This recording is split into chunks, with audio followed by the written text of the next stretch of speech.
Good evening. Welcome to another day of Bible prophecy. My name is Prophet C. Brazil.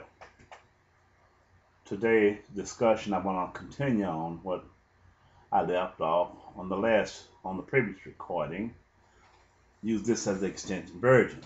So therefore, I'll call this in Revelation 13:18, 3 times 666 equals 1998 year, part 2. The man of wisdom spoken of in Revelation 13:18. I said that this was the signet of God as he gave this formula to identify the man of wisdom who was going to be born, and this man was going to reveal the Antichrist.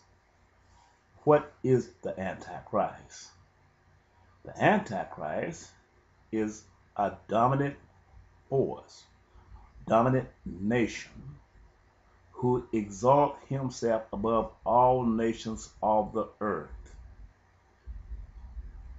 who serve the will of his hand and place in his law, his rules and regulations, even above the God of all man.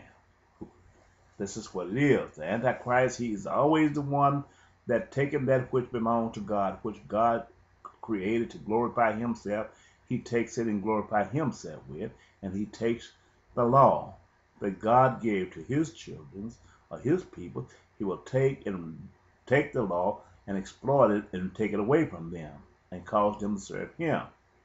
This is what the Antichrist is. One man cannot be the Antichrist. One man can become the head of a serpent, but he is not the entire serpent. It's a body here with a multitude united together, making a force. That means it says the forces of perdition in Revelation chapter 17. What it tells us, the Antichrist is peoples who are vile peoples who have deceived the earth for so long, and at the appointed time near the end, they will act out their genetic traits. They act out their true color, but they deceived the earth a long time, pretending they are peoples of peace, when all the time they was living to deceive. What I got here that I decided to continue with was the vision that God gave me. He gave me the personality of the Antichrist. 1998, which was spoken of in Revelation chapter 13:18. This was the vision of a storm that God gave me that year. 1 year after in the following year after someone firebombed my house and set on fire, tried to burn me up in this house late one night. I didn't know what I did for to cause these people to do this, or whoever ordered this, but I do know for a fact that there was things that I had became involved in uh, that may have contributed to the cause. I put it like that. One thing, number one part was I had became addicted to drugs after I lost my job due to a personal injury, and as my life went in tailspin, I spoke concerning this matter, and the part was I saw something that I couldn't understand how it was affecting one man and wasn't affecting another man. What I mean about that, once I got there, I saw drugs was not designed to take and make money with. It was designed to trap the mindset of people to kill a man, but yet let him live. That's what killing his mind, where he cannot be able to function, bound in him. And when you create a situation like this, it doesn't matter how many times you incarcerate a man and let him out. Majority of them will come back out and repeat the same thing because of their addiction. Not so with me. because I didn't know that my addiction was a part of Bible prophecy. I didn't know this. But there were some other significant facts that God wanted to show me while I was there. Before I was there in that addiction, the year of 1992, incident happened in Pine Bluff. I was working for my local railroad, and as I was going to and from work, and I had a brother had a vehicle. And the reason I'm saying that this may have contributed to them chasing me. He had me to put an engine in, and he was sitting out on some lots that I owned where in the west end of town on 14th Street. 14th Street.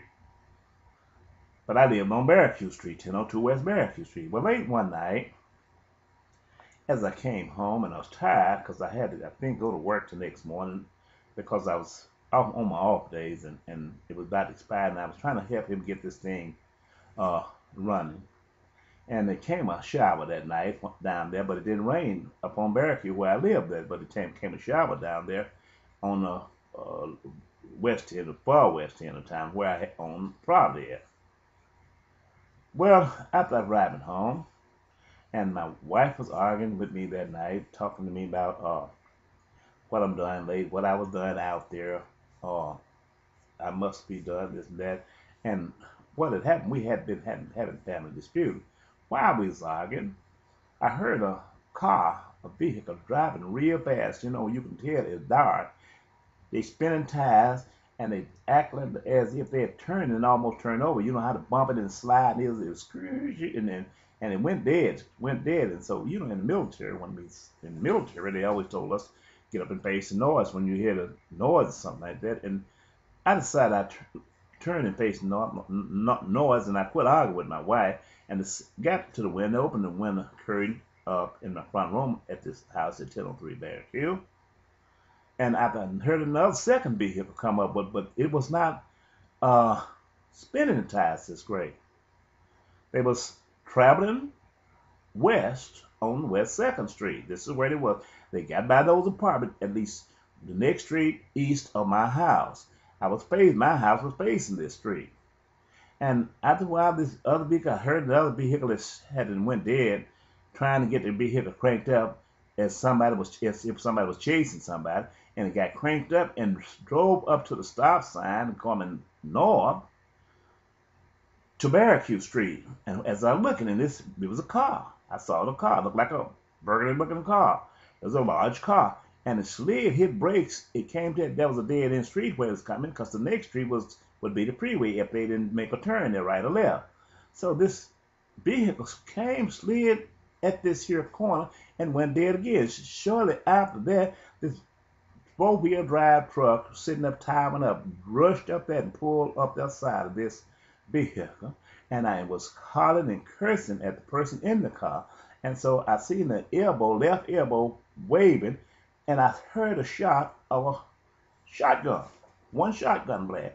Shot. I don't know whether he hit that person or not in the car, but the person made a right turn going back eastward on Barracue Street, going up there towards Walnut Street, trying to outrun him, and the truck chased him. So after the truck chased his vehicle, they got up there by Walnut Street, and I heard a second shotgun blast ring out. I was just standing in the window. I said, Lord, somebody done shot somebody and need my help. And I didn't have but a little small .22 pistol. My wife hadn't heard that.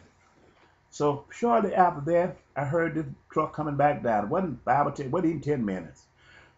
Come back down there, and there's a woman. There's a white man driving a truck and a white female in there with her hair blowing out, with her arm hanging outside the thing. As they got there to pass my house, I saw it clearly and ran to that dead-end street, was getting ready to turn left, going towards the hospital. As they got up there, police blue light came on because he ran the stop sign, and the woman was crying and screaming when he passed there, and they went silent when he got to the stop sign. And the police stopped this person with the wife, it happened to be his wife, in his vehicle, white man and a white woman. That's what they alleged. It was his wife. But I didn't know who this was, how this was. I said, well, thank God they got him. That's what I said. I said, thank God. This was in February, March, about 17, 18, last part of March, last week or